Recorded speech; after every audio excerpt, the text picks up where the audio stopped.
Айнала жайма шуақ күйге еніп, тылсым табиғат түрленіп, жер анамыз жайқалып, жасыл баққа оранып, мамыражай күндер шуағын төгіп тұр. Армысыздар оқу телеарнасының көрермендері. Сіздердің назарларыңызда сәуір айының басты жаңалықтары. Сәуір айында облыстық білім беруді ақпараттандыру орталығы жұмыс жоспарына сай информатика пәні мұғалімдерінің біліктіліктерін арттыру және әдістемелік көмек көрсету мақсатымен робот техникасы негіздері курсы мен Зерде облыстық озат тәжірибе алмасу мектебінің екінші ауысымын ұйымдастырды.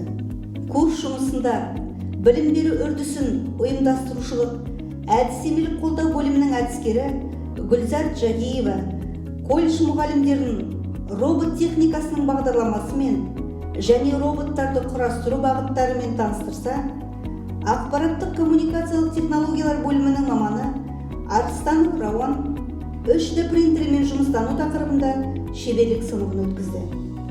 2005 жылдан бері жыл сайын ұйымдастырылып отырған Жұлдызай фестивалі өңіріміздің түкпір-түкпірінен жүздеген дарынды балалардың басын қосты.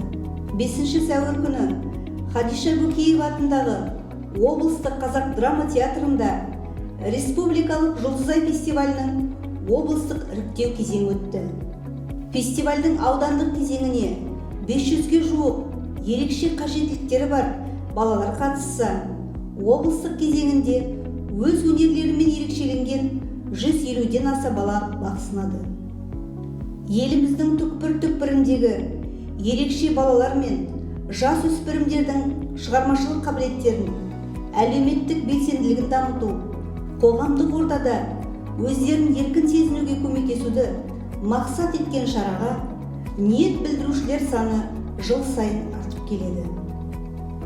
Фестиваль барысында қатысушылар вокал, хореография, ым-ишарат пен ән айту номинациялары бойынша өз өнерлерін ортаға салды. Театр фойесінде бейнелеу өнері, көркем қолданбалы өнер номинациялары бойынша үздік деп танылған жұмыстардан көрме ұйымдастырылды. 11-12 сәуір күндері Орал қаласының номер 21 Росинка, номер 37 Жұлдызай бөбекжайлары базаларында облыстық Апропс кәсіби қарым-қатынас клубының жобалық жұмысы ұйымдастырылды. Сапалы мектепке дейінгі тәрбие мен оқытуды жүзеге асыратын педагогикалық қызметкерлердің кәсіби өсуін қамтамасыз етуді мақсат тұтқан кәсіби қарым-қатынас клубының жобалық жұмысына аудандық, қалалық мектепке дейінгі ұйым, шағын орталық, мектеп алды даярлық топтарының тәрбиешілері қатысты. Жобалық жұмыстың теориялық бөлімінде облыстың оқу әдістемелік кабинетінің әдіскері мен шығармашылық топтың тәжірибелі мамандары тәрбиеші жұмысына қажетті нормативтік, құқықтық құжаттар бойынша сұрақтарды талқылады. Облыстық білім беруді ақпараттандыру орталығы жас мамандарға әдістемелік көмек көрсету мақсатымен 12 сәуірде заманауи әдістер мен технологияларды қолданудың жаңа үдерістері тақырыбында жас информатика пәні мұғалімдеріне арналған облыстық әдістемелік семинарын Бәйтерек ауданының Дариян мектеп-гимназия интернаты базасында өткізді. Семинар жұмысында жас мұғалімдер тәлімі мол ұстаз тәлімгерлерінің ашық сабақтарынан жаңартылған білім мазмұнына сай белсенді әдіс тәсілдердің тиімді қолданылуын, оқушыларды критериялы бағалауды, ал шеберлік сағатынан бағалау тапсырмаларын жасақтауды, IT сыныптағы практикум сабағынан 3D модельдер құру және оны баспаға беруді көре алды. 16 сәуірде жалпы орта білім беретін мектептердің 8-9 сынып оқушылары арасында 3D модельдеуден облыстық байқау өтті. Шешуші сынға жолдама алған үміткерлердің қай-қайсысы да додаға тыңғылықты дайындықпен келген. Нәтижесінде Теректі ауданы Подстепный қазақ мектебінің оқушысы Ернар Асылбеков бірінші орынды иеленіп, Орал қаласының номер 23 мектебінің оқушысы Нұрболат Абдулов 2-ші орын. Тасқала ауданы Атамекен жалпы орта білім беретін мектебінің оқушысы Нұриддин Дүйсенғалиев 3-ші орыннан көрінді. Облыстық білім беруді ақпараттандыру орталығы 25 сәуір күні білім беру робот техникасы, оқытудың әдістері мен практикасы, оқу үдерісіне енгізу тәжірибесі атты облыстық әдістемелік семинарын Шыңғырлау ауданының Лоқпан Қылышев атындағы жалпы орта білім беретін мектеп базасында өткізді.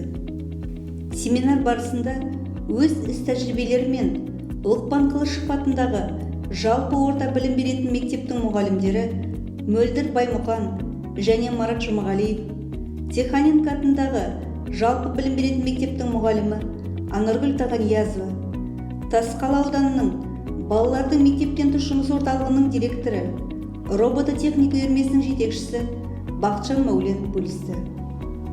Мектеп дәлізінде қатысушылар үшін робототехника бойынша арнайы көрме ұйымдастырылды. Сонымен қатар IT сынып мұғалімдеріне роботтарға кедергілерден өту, лабиринтте жүру, өрт сөндіру машинасының бағдарламаларын құру, 3D модельдер құру және оны баспаға беру тақырыптары бойынша практикум сабақтары өткізілді.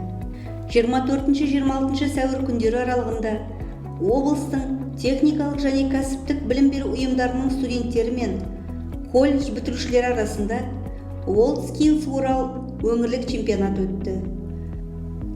Биылғы жылғы чемпионат 23 құзыреттілік бойынша 155 қатысушы, 148 сарапшылардың қатысуымен колледждерде және Балзия жеке шаруашылық серіктестігінің Урал трансформатор зауыты. Чемпионаттың қорытындысы Хадиша Бөкеева атындағы Қазақ драма театрында өтті. Қатысушылар 23 алтын медаль, 23 күміс медаль, 23 қола медаль, 14 үздік маман медальондармен иеленді. Сәуірдің 30 күні облыстық білім басқармасы жұмыс жоспарына сай елбасының ұлы даланың руханияты, ұлт болашағы негізі тақырыбында аймақтық ғылыми тәжірибелік конференциясын өткізді. Конференция жұмысына модераторлық еткен облыстық білім басқармасы басшысының орынбасары Зәуре Гумарова өткен тарихты бағамдап, мақаланың ұлт үшін маңыздылығын айшықтап, зерттеу жұмыстарындағы өлке тарихы, тілді сақтау, өнерді насихаттау бағыттарында ой пайымдарымен бөлісті. Осымен сәуір айының жаңалықтары тәмам болды. Келесі жүздескенше сау болыңыздар.